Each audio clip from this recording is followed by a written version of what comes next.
top syndicated columnist, Joe Hyams. Hi, folks. This costume I'm wearing is known as a gi.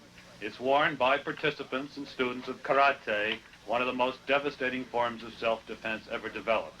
Karate literally means empty hand and refers to the fact that no weapons are used. Instead, hands, elbows, fingers, feet, knees, and other parts of the body are developed and used as weapons. For example, the hand is a hand sword, the foot is a foot sword. A person proficient in karate can chop wood just like that. Now, a lot of the Hollywood people study karate, surprisingly. Elvis Presley, for example, is a black belt, which is a high honor. Frank Sinatra studies it, Darren McGavin has studied it, McDonald Carey, and Rick Jason.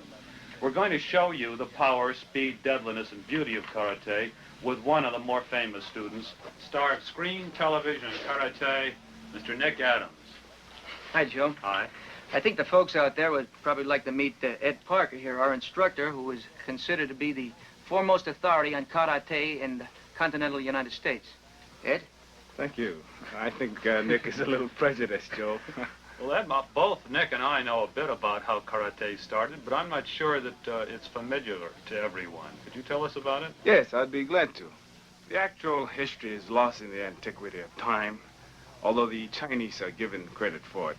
They fashioned a lot of the weapons after observing the fowls and the reptiles and beasts of the land. So they fashioned the tiger claw, the eagle's beak. Then the Okinawans picked the art up, and during the era back in about 1704, their weapons were confiscated, so they developed the art which we now have and call karate.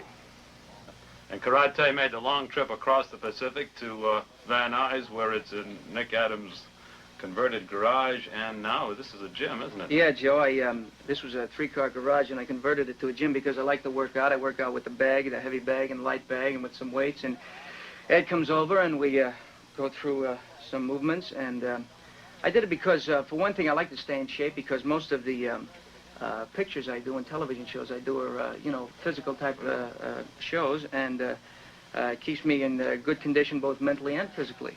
And especially karate, I found out that many times I was out on the road on personal appearances, and a few guys would come up and they say, hey, I see you in motion pictures and television, you're not so tough. And it's a good feeling to know that you can handle yourself if you ever have to.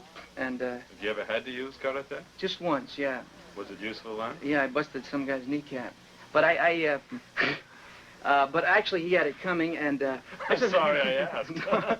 No, but it's a funny thing. Once you learn karate, you don't want to get into any fights. You learn how to back away from fights because you know you can handle yourself. And it's a funny thing. The people, they sense that you know how to handle yourself, and you have great respect for law and order because there's too many you know, kids, you know, going out beating up people and everything else.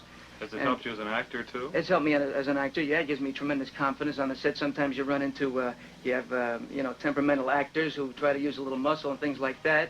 Not that we ever have any fights, but they sort of sense that you can handle yourself, and so we don't have any trouble on the set.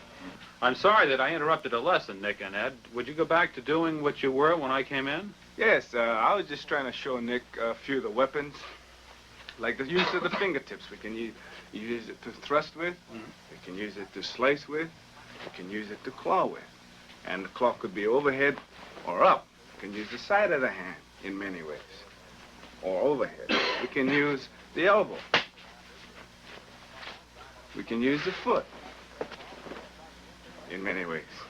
We can use the back of it. So these are the different weapons that I was trying to show Nick in today's lesson. Well, let's see how you did with today's lesson, Nick. Suppose that I was to attack you from the front and Ed was holding on to you from the back. What would you do? What? It was very good indeed, Nick. Now I'd like to see how you did it slow. Well, first thing I do, Joe, is I take you out first because the leg is much longer than the arm. All right. Then he uses the elbows to strike forearms, goes behind me, uses the elbow to strike to the jaw. And then I finish with the hammer fist.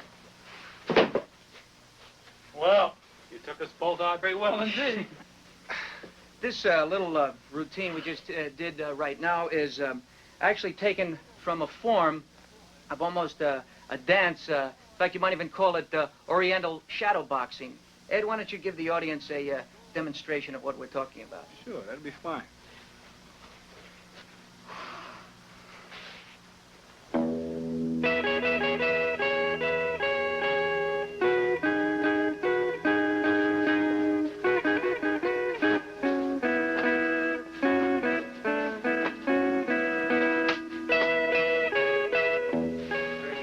That may look like a ballet lesson, but actually it is sort of a ballet of death. It's a very deadly routine, and I'd like to answer a few questions that many people have asked me about karate.